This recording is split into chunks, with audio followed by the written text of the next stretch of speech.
Imagine this.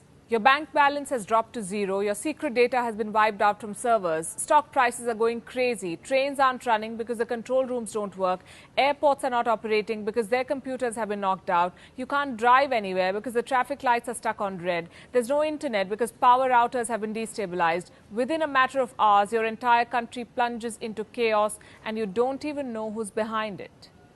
This is not the story of a movie or a possibility in the distant future. This could happen today in real life. The question is, how are we going to stop it? Hello and welcome to Gravitas Plus. I'm Palki Sharma Upadhyay. On the 4th of July, as America celebrated independence, a cyber criminal gang was on a hacking spree. It infiltrated a Florida-based IT firm and launched a ransomware attack. The hackers stole troves of data and demanded $70 million in return. The victims included more than 1,500 organizations around the world, government agencies, small businesses, banks, supermarkets, even schools. It's been called the biggest ransomware attack on record. The attack over the weekend underscores the need for companies and government agencies as well to focus on improving cybersecurity. Who was behind this attack? The cybersecurity community says it could be our evil.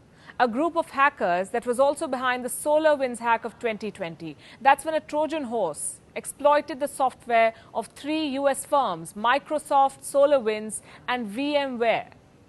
What happened next? It stole the data of some of the biggest organizations in the world: NASA, NATO, the European Parliament, the British government, the US Treasury Department, the US Telecom Department, and the Department of Commerce. Who exactly were these hackers? Well, no one knows. Some say they're from China, some others say they're from Russia. Their identity remains a mystery. What does all of this tell you? That the world is entering a new age of warfare, one that could change everything that we know about human conflict. They call it cyber warfare. A cyber war is a war fought through computers. It doesn't involve armies. It doesn't have clear rules. It progresses at a very fast pace. A cyber war can be fought in various ways: economic, social, cultural, military. 90% of cyber attacks are economic in nature, targeting banks. North Korea has been at it for a while now. It apparently has a team dedicated to robbing banks, the Beagle Boys. Since 2015, they've stolen from at least 30 countries. In 2016, they stole $81 million from the Bank of Bangladesh. In 2018, they stole 805 million rupees from India's Cosmos Bank based in Pune. Cyber wars are launched for money, also for power through propaganda, misleading the public, sowing disinformation, the kind of cyber warfare that Russians are said to have aced. They've been accused of meddling in the 2016 US presidential election, of manipulating voter database, hacking the campaign of presidential candidates, spreading propaganda on social media. Most of these are still accusations. The Russian president says he's still waiting for America to provide evidence. Ну, мы хорошо знаем, нас в чем-то только не обвиняли в вмешательстве в выборы, еще там кибератаках и так далее. Причем ни одного раза не удосужились предъявить какие-то доказательства. Просто голословное обвинение. Я удивлен, почему. Number 3. Intellectual property rights. This is another big arena of cyber wars. The country acing it is China.